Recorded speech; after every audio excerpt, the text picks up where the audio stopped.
آج مخارج کے بیان سے آگے ہمارا جو چل رہا ہے مخرج نمبر 5۔ اب یہ جو جس ترتیب سے مخرج لکھا گیا نا، مخرج نمبر 1 2 3 4، یہ پورے 17 تک نہیں جائے گا۔ جیسے کہ یہ مخرج نمبر ہم نے 1 پڑھا تھا، تو اب مخرج نمبر 1 میں مخارج کی جو جگہ تھی، یعنی وہ کتنے تھے؟ اقصی حلق، ادنی حلق، وسط حلق 3، اور ان میں حروف کتنے تھے؟ 6 حروف تھے۔ ٹھیک ہو گیا؟ ٹوٹل جو مخارج ہیں وہ 17 مخارج ہیں۔ اب اسی طرح حروف طرفیہ، اوپر مخرج ایک ہی ہے، یعنی 5واں مخرج چل رہا ہے، تو اس میں 3 حروف آ رہے ہیں، اور تینوں کے مخرج 1 2 3، یعنی 3 مخرج الگ الگ بیان ہو رہے ہیں، تھوڑا تھوڑا سا ان میں فرق ہے۔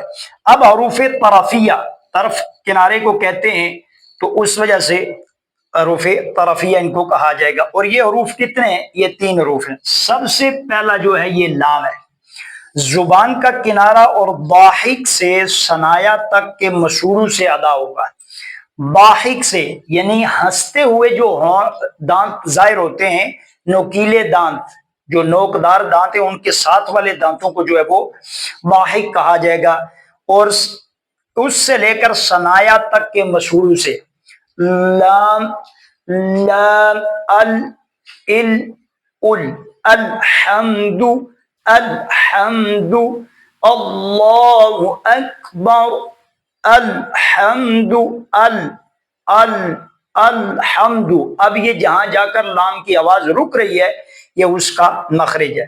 اب یہ کون سا ہے؟ زبان کا کنارہ اور ضاحک سے ثنایا تک کے مشوروں سے۔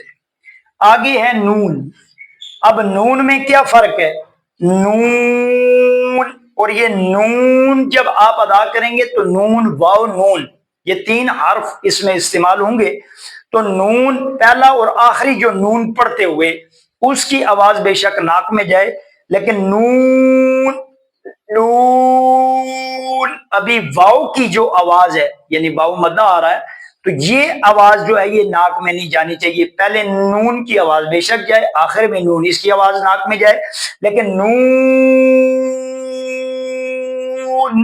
والقلم وما يسطرون، اب یہ نون کی آواز بے شک ناک میں جائے، جب لمبا کریں گے تو آواز ناک میں نہیں جانی۔ زبان کا کنارہ ضاحک سے ثنایا تک کے مشہوروں سے۔ زبان کا کنارہ اوپر والا ذہن میں رکھیں کہ اوپر والا ہی نیچے، یہ اس میں ایک ہی چیز ہے، اوپر بھی زبان کے کنارے کو دخل ہے، نیچے بھی زبان کے کنارے کو دخل ہے۔ اب یہاں فرق ہے، ضاحک سے ثنایا تک۔ اب یہاں آپ کے سامنے وہ دانتوں کا جو ہے وہ نقشہ آئے گا، تو آپ اس سے پہچان لیں گے کہ کون سے دانت ہیں یہ اور کس طرف لگانا ہے۔ زبان کا کنارہ انیاب سے، نوکدار جو دانت ہے نا، نوکدار، ان کو انیاب کہا جائے گا۔ انیاب سے ثنایا تک کے دانتوں کی جڑوں سے یہ جو ہے نون ادا ہوگا۔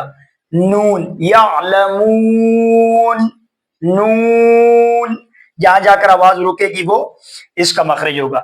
آگے ہے را، زبان کی نوک، اوپر دونوں میں زبان کا کنارہ تھا، تو یہاں زبان کی نوک کو داخل ہے کہ زبان کی نوک اور مقابل کے تالو سے ادا ہوگا۔ زبان کی نوک اور مقابل کے تالو، را، را، را، را۔ الرحمن، الرحمن الرحیم، الرحمن علم القرآن، الرحمن علم القرآن، قرآن، تکرار نہیں اس میں ہونا چاہیے، قرآن، الرحمن، بسم اللہ الرحمن الرحیم۔